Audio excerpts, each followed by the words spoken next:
Ninze kuri insanganyamatsiko ku isato nimugoroba kugira ngo ahandi tujye twihute. Twese umuntu wese ku giti cye ahura n'ingorane zo kwizera mu mibereho yacu ya buri munsi, kandi nidupfa mbere yo kugaruka kwa Yesu natwe tuzahura n'urupfu. Si byose Yesu n'aba ataraza. Iki cyumweru twarebye uburyo dushobora kuruhukira muri Yesu imbere y'imidugararo ibera ku isi n'ahazaza hacu tutazi, nibura mu gihe gito, mu gihe kirekire ibintu bisa n'ibitanga icyizere rwose. Haleluya!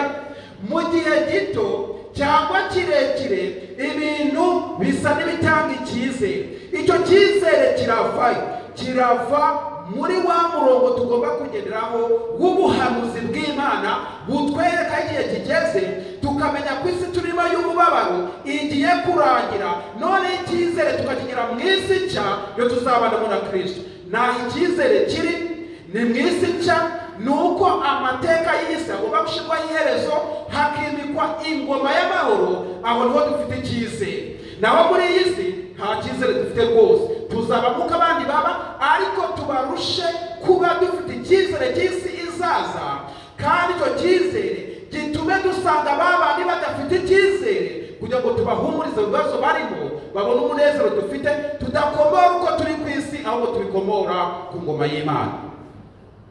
Ingingo yo kuwa mbere avuga ngo kwerekwa imperuka. Kwerekwa imperuka. Aha tuhabona umwigisha ushaje cyane. Uwo mwigisha ni Yohana umuhishuzi. Ubwo yacibwaga akajyanwa ku kirwa kidatuwe, ageze aha ibyamufashaga byarashize, ibyatumaga yishima byarashize. Igikurikiyeho,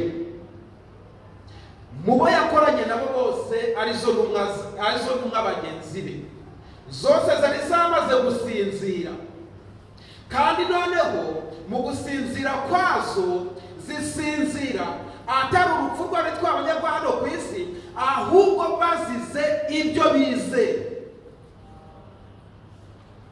Ni ukuvuga ngo icyo Abeli yazize ni cy'intumwa nazo zazize, ariko Yohana ubwo yakomeje arirwa yari akiriho.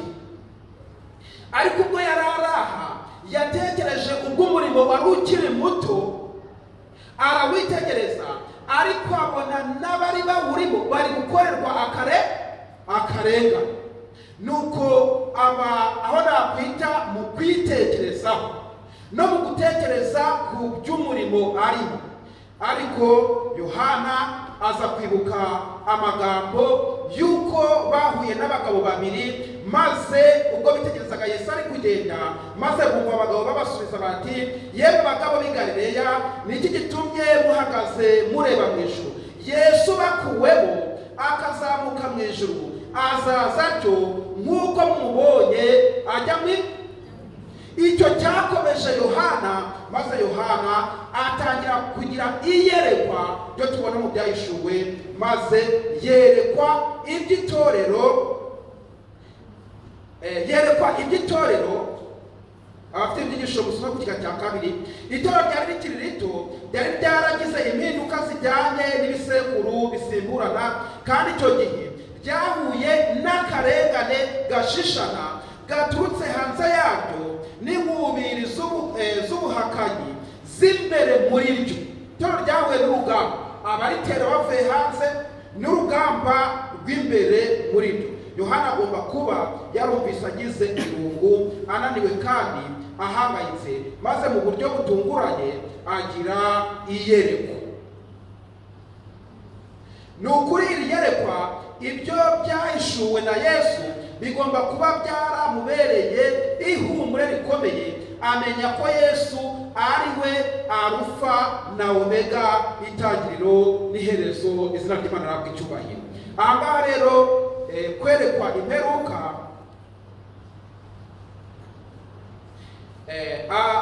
mwambuke hakurya aravuga ngo iyerekwa rikomeye rijyanye n'ibihe biheruka Yohana yanditse mu gitabo cy'ibyahishuwe, byamufashije kuruhukira mu bubasha bw'Imana n'amasezerano yifitiye icyizere. nta handi Yohana agomba kuruhukira uretse mu masezerano y'Imana. Ingingo yo kuwa kane avuga ngo kubara usubira hasi. Igihe Yesu yari ku musozi wa Elayono, ikibwiriza cya Yesu kizwi cyanditswe muri Mateyo igice cya 24 gisanganyije umurongo udacika w'igihe cy'amateka uhereye ku gihe cye kugeza kugaruka kwe na nyuma ya. Ubwo abigishwa bazaga Yesu ibyo kugaruka kwe, yababwiye amagambo tubona y'ibimenyetso n'ibizabaho mu gihe cy'imperuka. Abadivantiste bazi neza ko Daniyeli asobanura igihe cy'umubabaro utigeze kubaho uhereye igihe amahanga yabereyeho. Yesu ashaka ko twitegura iki gihe kibanziriza kugaruka kwe. Yesu ashaka ko twitegura iki gihe kibanziriza kuza kwe. Mbese igihe kibanziriza kuza kwe ni ikihe? Ni icy'umubabaro. Ni ukuvuga ngo akarengane ku bana b'Imana nicyo gihe kibanziriza kuza kwa Kristo. Rero Yesu arashaka ko twitegura igihe cy'umubabaro, igihe cy'akarengane, tutazize uko tubayeho, tutazize ubukire cyangwa ubukene, tutazize uko tuvuga, ahubwo tuzize icyo Abeli yazize, icyo intumwa zazize, nicyo tugomba kuzira mbere yuko Yesu ageze ute agaruka. Rero turasabwa kukitegura nk'uko abigishwa bakiteguye, kandi abigishwa kukitegura bakiteguriye mu cyumba cyo hejuru bahabwa mwuka wera. Turasabwa gusaba mwuka wera kugira ngo mwuka wera abe ari udufasha kuzahangana na kiriya kigeragezo, atari ukugira ngo tuzahakare dutsinze nk'uko Yohana yatsinze, ahubwo nidupfa tuzapfe twiteguye kugaruka kwa Kristo. Izina ry'Imana rihabwe icyubahiro. Ingingo yo kuwa gatatu iravuga ngo amabwiriza yo kugenda. Haleluya.